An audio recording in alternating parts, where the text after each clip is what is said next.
you're getting scammed. I just straight up said that. And when I left, I told the people I was working for, this is not my idea of education.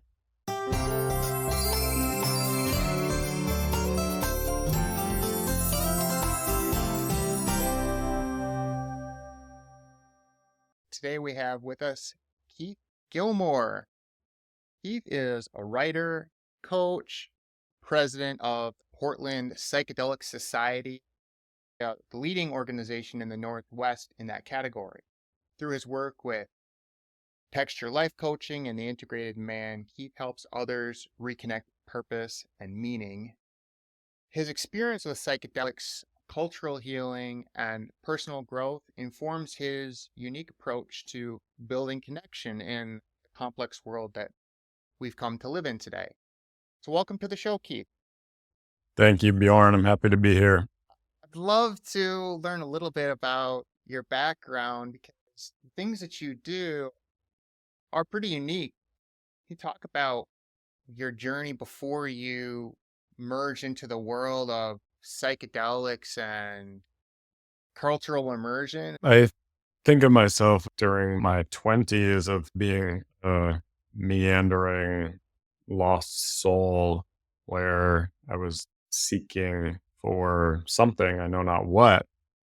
And that was challenging in the way of feeling like I wanted to be connected to something deeper, something greater, a real sense of purpose, but feeling like a fish out of water in this world we live in this culture, and feeling like my interests and the ways that I was keen to express myself were, I didn't know how that fit into the larger picture of culture.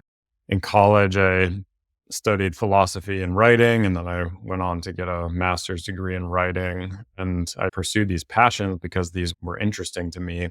You mentioned that you Yeah, felt like a fish out of water. I'd love to understand a little more about what that really meant to you. I think it was the transition from childhood to adulthood, because in childhood, I felt very free Hmm. and present, plugged in, and all of the joyous experiences that come with that Yeah. feeling. And in that transition to adulthood, just facing the world as it is, the way that it grinds people down and forces people into this system that is, in a lot of ways, inhumane, that kind of utilizes people for their energy and their labor in order to keep the whole thing running, but doesn't actually honor the human spirit. For someone like me, who I, tends to be more philosophical, whimsical, mystical, it really requires someone in that way of being to go out and blaze their own path. If we circle back into that period of time where you were plugged in, feeling good, happy, connected, all those things, into starting to feel more affected by the system, can you point to a period of life that started to cause you to feel more disconnected? It was really going off to college and just there being this expectation of that's what you do Hmm. once you graduate high school. And I just naively followed that path because I thought that's what you're supposed to do. Yeah. Take out a whole bunch of loans, and then within 2 years, you have to decide your life path. I rejected that pretty hard. And it's like, well, I'm just going to study philosophy because I want to learn how to think better, as opposed to, this is a career path that I want to enter, and I'm going to set myself on this set of tracks and just go down this path. It's cool. So that's where it initially started. So you were in school and you decided instead of studying business or something like that, which people tend to do because they think that it's going to lead them to their first job, you were more interested in studying subjects like philosophy. Was there any particular philosopher that really lit you up? Perhaps Nietzsche, who would say things emphasizing that life is a dance and saying yes to life. And the idea if you had to live your life over and over again exactly the same, and really thinking about what it means to say yes to life and embrace the dance of life and living in a spirited way versus a mechanical way that disparages your own inner knowing. Hmm. That makes sense. So it sounds like studying those philosophers, particularly things that were influenced by the Socratic dialogue and Nietzsche, really took some deep roots in your consciousness and set the stage for some of your later explorations. Would that be accurate? That study was laying the groundwork of my approach to life now and way of thinking. And I try to take wisdom where I can get it, regardless of the source. And if there's some gems of wisdom amidst even a pile of refuse, then I want to pluck out the gems and put them in my little pouch. You have some good friends that you made at the university that shared your interests.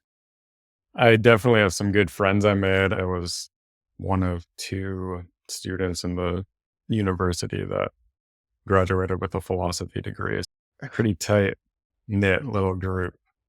I like the term that you used, the dance of life.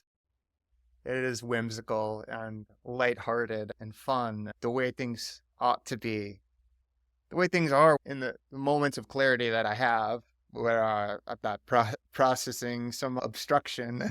You went through school, and then where did things take you from there? I feel like the story of my 20s was of opening me up to different ways of understanding and seeing and recognizing that I ultimately have no idea what's going on. If you reflect back and just intuitively take a snapshot at it, were there experiences that really shaped you? The most profound experiences I've had have been psychedelic experiences because those completely transport you to a different dimension of understanding. Yet, at the same time, really feels like coming home. So it has this sense of familiarity. Were you doing that in your 20s, working with psychedelics? Yeah. And it started kind of just taking mushrooms and going out in the woods with friends. And that was for the first, I would say, several years. That's the only way that I would do it. And then kind of transition to trying different substances, different ways of interfacing with them, trying closed eye, lying down, being very active and dancing and everything in between ceremonial as well as just casual. Casual. So casual would be just chilling. Casual would be, you know, having a group of close friends and we're all LSD together, for example, and just spending a day laying out in the sun and not any greater intention per se than to come together and have fun. When you were going through these explorations, learning about yourself, did you you must have had a job or some jobs that you were also doing to support yourself. Well, were you into any work that connected with you at all at the time, or what were kinds of things were you doing?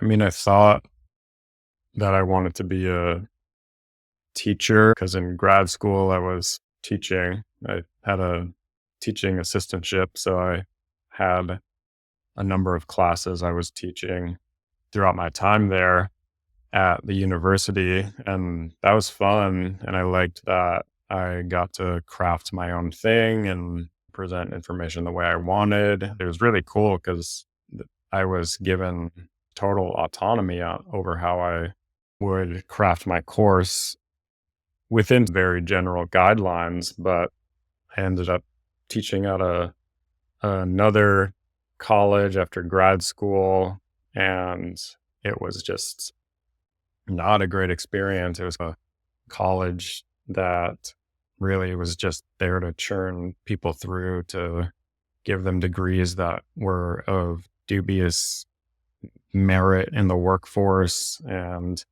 I ended up leaving that job and quitting. I told my students in the last class, "You're getting scammed." I just straight up said that. And when I left, I told the people I was working for, this is not my idea of education.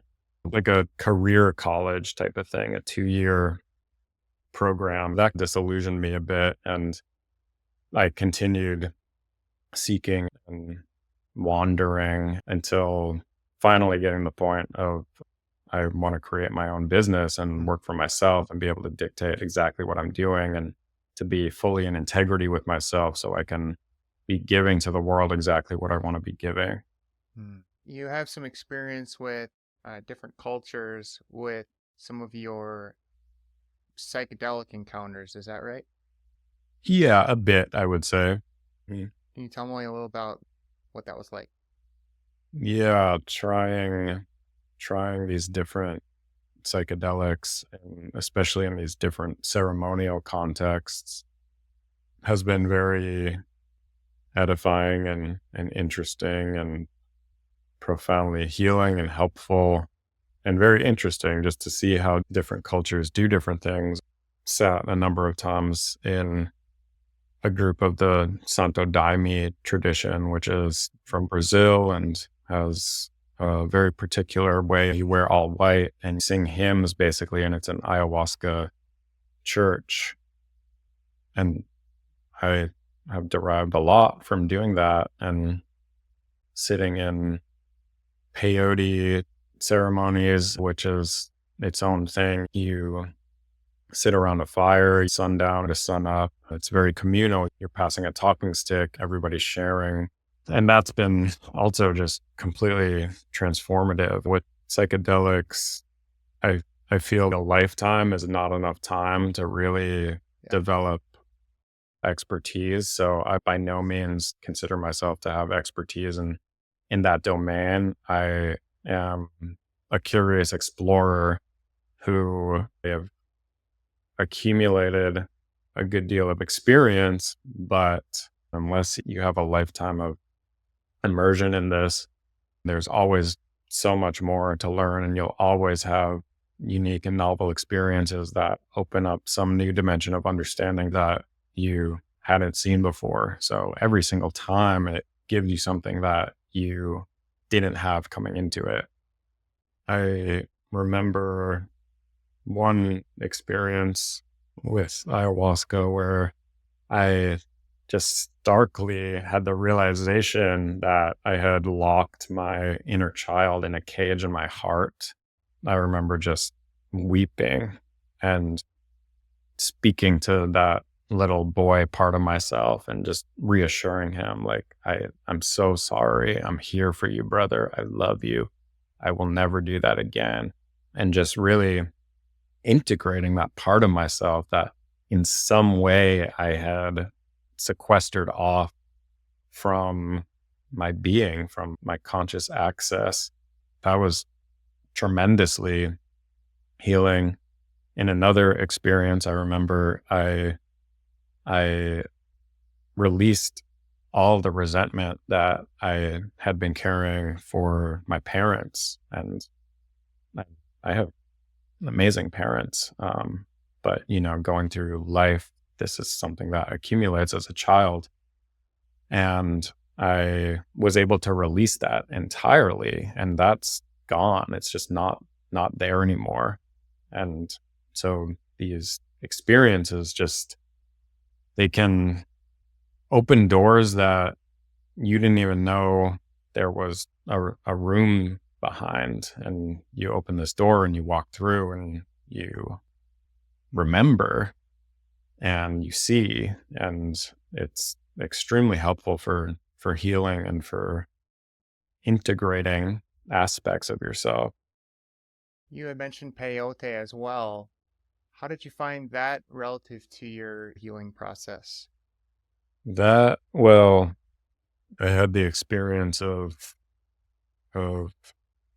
participating in a vision quest, which is a traditional rite of passage amongst different native groups. And you're up on a mountain for 3 overnights fasting from food and water, and just there alone with nothing to distract you. I just had a tarp and a sleeping bag, and it was an incredibly transformative experience. At the end of that week, we all sat in a peyote ceremony in a teepee with a native elder roadman serving the medicine.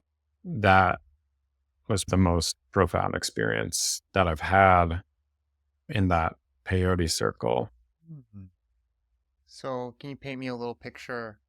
Uh, I want to see like you're in this. So you start with the dry fast, right? You said no food or water, and you're basically up on a mountain for several days. So when you're in that state and you're not eating and you're not drinking, what did you have different types of thoughts, different feelings than normal? Like what was that like? Yeah, the idea is that you're up there praying for a vision. I carried my intentions up there, things that I was looking to bring into my life. And I felt through that experience, I got answers to every question that I brought up there with me. Wow. It's a very challenging thing to go through, not having anything to distract yourself from existential thoughts or dread, but also you're going through this very harrowing experience on your body, Mm. which is scary. But people have been doing this for a very long time, and done properly, it's very helpful and transformative. So coming out the other side, I just felt so robust and in alignment and ready to face my life. Yeah, the feeling I get from what you just described was your masculine energy really came into alignment with the feminine side, and you were just there and ready to embrace the world. You said that the circle that you sat in after you had that experience on the mountaintop was the most impactful of all the different psychedelic experiences that you had. Can you speak to the circle at all and what that was like after you went through the harrowing aspect of the mountaintop? For me, the peyote feels very safe. With mushrooms, which I've taken many, many times, I still, before going into a trip, will have the pre-flight jitters about it. And there's that fear that comes up of how's this going to go? Any of the classical psychedelics, I would say, I have that pre-flight jitters that carries with me. But with peyote, there's no fear at all. It's very interesting because you're very grounded. It feels very grounding. Whereas mushrooms or ayahuasca or DMT, it's like you're being pulled out and flung into these far realms. And with peyote, it feels like, oh, I'm being held safe by the earth. And the fact that the ceremony is very communal, it's open eyed, and you're just speaking and listening, where all of these people are in it with me. It's not just me with my eye shade on having my individual experience. It's all of us together collectively determining what this experience is in real time and being very real and vulnerable. Mm. And with any of these ceremonies, my experience has been you come in as strangers and you leave as brothers and sisters because you do such communing that is very real. Peyote is something I haven't had a full-fledged experience with. I've only microdosed with it. I've heard just the way that people use it in ceremony is so earth-driven, fires and elements of earth, whereas I've sat in ayahuasca ceremonies where, like with the Shipibo, where everything's done in total darkness. You're not supposed to make any sounds. And then the maestro goes around and he sings, and you just need to sit there quietly. And some people have a really great experience, and other people get a bit terrified by something like that. Yeah. So, mushroom has been something that you've used and worked with a lot. Do you have any type of preparation or process that you typically go through when you move into working with a medicine like that? I try to come in as clear as I possibly can and on every level, literally cleaning my home and putting everything in order. So when I come out of it, I'm emerging into a beautiful space. That helps a lot. I try to come in clear and clean in my body. So really Mm. in the week or so preceding, making sure I'm eating well, very nutritive and clean meals. And then mentally, psychologically, trying to come in clean and clear where attending to things that I need to attend to or that I've been putting off Mhm. so that I'm coming in just totally open and not having to work through something that maybe last time I was in an experience came up for me. I always try to do my homework of what comes up in the journey that's actionable. I try to take all the action that I can take before going back so that I'm not having to learn the same lesson again and have my mind space occupied so I can see what is really present now for me to learn. How did you figure out to do that? Did you go through something where things were coming up again and you realized that you needed to create more space for yourself? That was the genesis of it, was going back in and getting smacked in the face by the same thing. Yeah. As beautiful and harmonious as these experiences you can be, as you know, it can also be that challenging or disintegrating even. And I've had a number of really dark night of the soul moments in psychedelic experiences Yeah. where I'm just being so hard on myself and just like looking at all of the things I'm doing wrong, and it can be overwhelming. It's with a good amount of caution and humility that I try to approach these things. A friend of mine, if he has mushroom, he'll spend time for days, even weeks, just talking to the mushroom before he even works with it to build a relationship with it. Kind of reminds me of that, just on another plane. Yeah, I more talk to the mushrooms when they're in my body impacting. Or where the mushroom or the eye talks to you and it's impossible to ignore. It's like, I've got you now. You're going to listen whether you like it or not. Yeah, I've had that idea of a benevolent eye of Sauron, like in the Lord of the Rings films, that flaming eye as soon as Frodo puts the ring on. And no matter where he is on the planet, it's seeing him.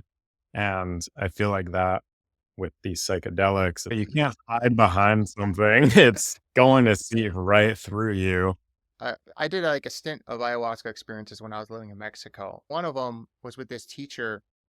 He trained with the Shipibo for like 20 years or something. I got to his property before the ceremony. I started feeling lightheaded or weird on my feet. And I'm like, what is going on here? And he looks at me and he's like, you realize that ayahuasca is a spirit, right?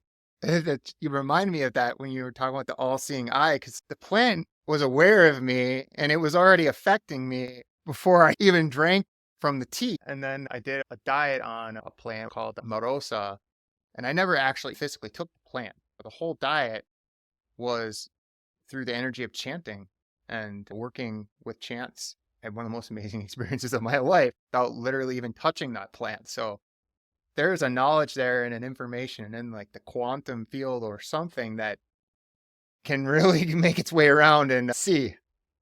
Yeah, these substances humans have been interfacing with for who knows how long, certainly with mushrooms, many, many thousands of years, Yeah. if not tens of thousands or even hundreds of thousands of years. So they carry a great symbiotic lineage with humanity. This isn't something new. Obviously, anybody who knows anything about these things knows that this isn't something new, even though it's emerging onto the global mainstream consciousness in a way that it hasn't in anyone who's alive's lifetime, including in the 60s. But these substances have been intertwined with the human story Yeah. for who knows how long.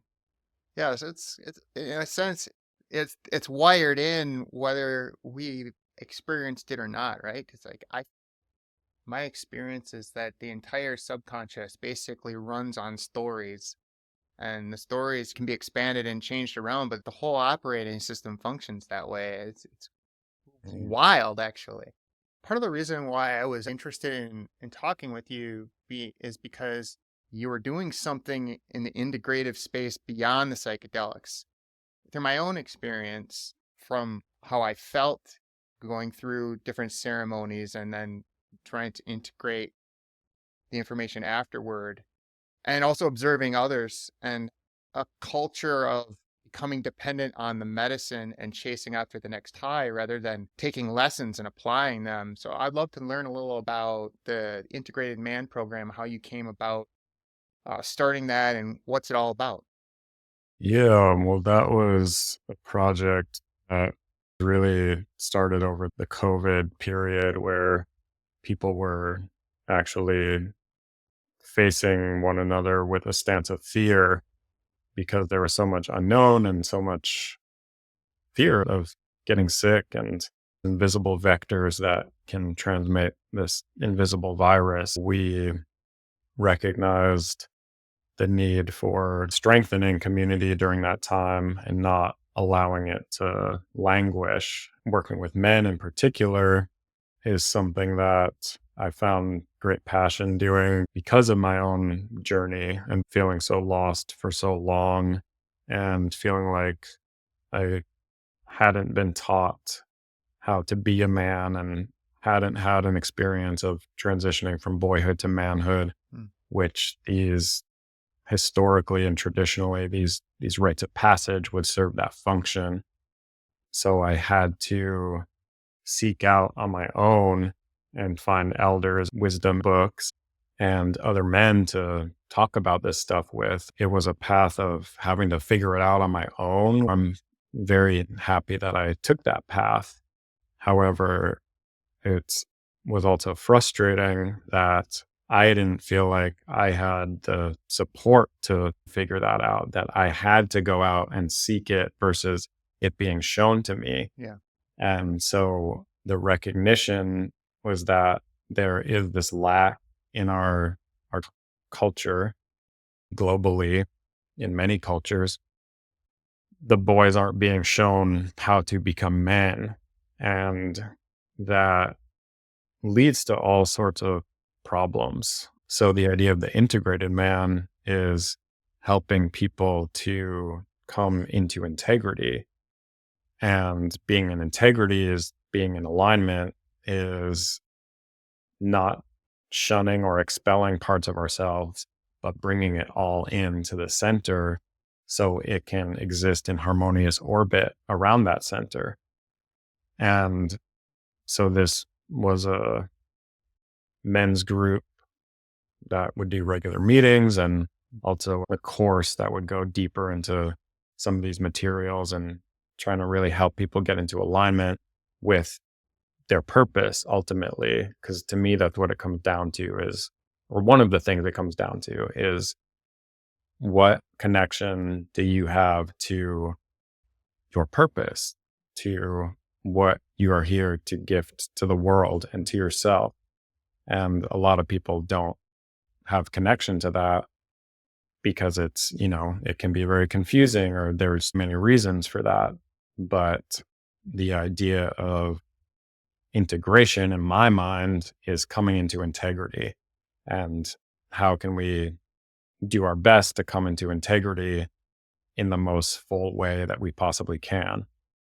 So with the integrated man, you mentioned that there's a community aspect, and then also a course that people can use as a tool to go deeper with the program. Yeah. And you're the president of the Portland Psychedelic Society. How did that come about, and what are you guys doing? I moved to Portland in 2015 Mm. and being here for a few years and being on my own psychedelic journey, and but it being a very individual pursuit for the most part, and not even really having one or two people in my life that I could even talk about it with.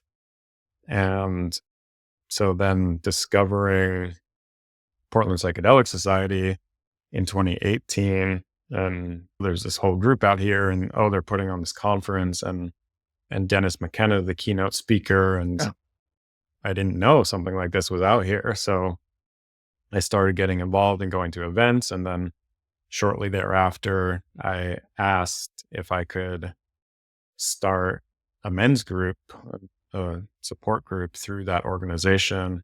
So combining these two interests that were really front of mind for me at the time, which was psychedelics and working with men, I have been facilitating that group for the past 5 years now. Less than 2 years ago, I was approached by some members of the board of directors.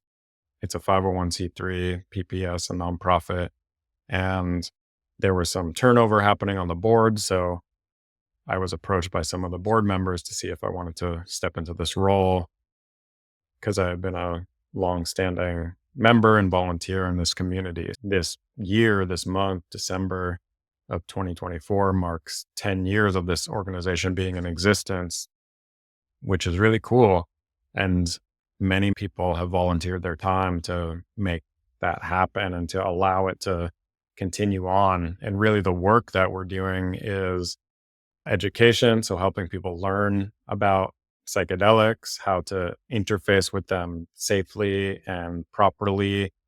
And because there's many people who are now curious, but don't know where to look yeah. for that kind of education. We have about 24 monthly groups that meet to help people to actively be integrating their experiences and the idea of psychedelics with other people who get it. People aren't really just having to go through it alone. Mm. And then community building is the other pillar of the mission, which is really, can we bring people together and create a real community where people know each other, have each other's backs, coming together under this shared ethos of interest and care of the psychedelics and the role that they serve and the potential that they have. But that we're human beings coming together to be together and to co-create something and to try to help to steward humanity in this time and this tumultuous time on the earth right now, and having community as things in the larger world and sphere are becoming more shaky. Yeah. That is an integrated way of being. Like, you have this really sturdy group that you can depend on, and to my mind there's nothing more valuable than that. You had mentioned before you didn't go through a traditional rite of passage, and you had to walk a lot of your journey alone or feeling alone. Do you get a sense that because you experienced your journey that way, that ultimately played a big influence in your desire to help people in this way now and bringing people together and creating community around these topics? I haven't thought about it so starkly like that before, but I would say, yeah, because there are many people who are alone and who feel very alone. And there's a lot of people who don't have one friend that they can call if they're in a really tight spot. And that is a tragedy because there's 8 billion people on this planet and we're so internet. We don't need to live in a world where people are on their own islands and feeling secluded and despairing. We can really hold our hands out to one another and help one another to come in, welcome in. It's like the act of a hug. You're pulling someone closer to you. And that's why a hug is one of the best feeling things you can experience. Yeah, it Pulling is. It someone really in is. to the heart. Yeah. Okay, if we use the traditional storyline context of the hero's journey, you were feeling kind of shut down, disconnected. You started having different experiences, and you could almost say that, as you pointed out, literally going on a mountaintop, experiencing a rite of passage, talking and rebuilding a relationship to your inner child, releasing the tension, the familial tension, was a big opening for you. And then you brought everything full circle when you came back and you're like, well, okay, now I need to actually help other people with this. And it's now not just about myself. And I want to do something to actually make an impact that's in alignment and in integrity with me. And not just that, but to actually help other people and men particularly to come into alignment and feel what that feels like. Just one reflection I have is I was thinking about this last night. You know, had so many conversations with people over the years where we talk about what if you could just go back in time, and bet on this stock or I make millions of dollars or say this one thing differently to this other person. If I went back, let's say 5 years ago, to say get rich or something or make my life easier, I was carrying so much heaviness in my field, and I went through such a harrowing process of my own to move the energy that there's no way in heck I would actually want to go back there and re-experience all that again. No way. I don't care how much you pay me. Well said. Yeah. I agree with that. One of the things I really do work to practice in my life, which I also came upon via Nietzsche, is this idea of amor fati, which is to love one's fate, Hmm. which is really loving what's happened to me and not just accepting it and loving every aspect of the process and loving where I'm going, loving where I'm at right now. And it's a very empowering way of being because then I'm not shaking my fist at the sky saying, why have you wronged me? It's me saying, I love who I am. And therefore, I love everything that's happened to help bring me to who I am. Love that. It was the first real opening I had was actually years before I did any psychedelic journeys. I had been studying some personal development and I was sitting at my office one day and I had the belief that I loved my job, that I loved my work, that I was successful, all these things about myself. But for some reason or another, I sat down and I did this exercise and I wrote down, what's my most painful memory? And I thought about it. And then I wrote, what am I most grateful for in my life right now? And I thought about it. And I said, would I have this second thing that I'm most grateful for if I didn't have this painful experience? And I'm like, no, I wouldn't. And that was like opening the floodgates of the emotional body. And then like literally the next day I came into the office and my energy field was so open that I would get a stomach ache just being in the building and I had to quit my job as soon as I could. Wow. Uh, because it was like, oh, I'm actually grateful that this horrible, horrible thing happened. It's like this life. Oh, it's fascinating. Yeah, it can be a bitter pill of medicine to swallow to Yeah. really take that in and say, I'm grateful this hard thing happened. But it's like the psychedelics. No one I know, and maybe very few people think that they taste really good. Like cacti are so bitter and the ayahuasca, it's Oh, so brutal. yeah, it's very and the mushrooms, but if we didn't taste it, we wouldn't get the glorious benefits that come from it. Like we have to go through the process of facing that bitter medicine Mhm. in order to get the healing that it grants. Okay, so if people are interested in learning more about your programs or the things that you're up to, would you want to send them to keithgilmore.com or would you point them to another resource? Yeah, keithgilmore.com was where you can find me and find all the things that I'm up to and where I post my writing as well. Okay, fantastic. And you have a little Substack where you do some short form things, right? Yeah. Awesome. Well, great to have you on the show, Keith. Thank you for coming on. Any parting words? Just thank you. Thank you for doing this work. Thank you for having these real honest conversations and bringing your brightness into the world. Wonderful. We will end the recording here and thank you so much. Thank you.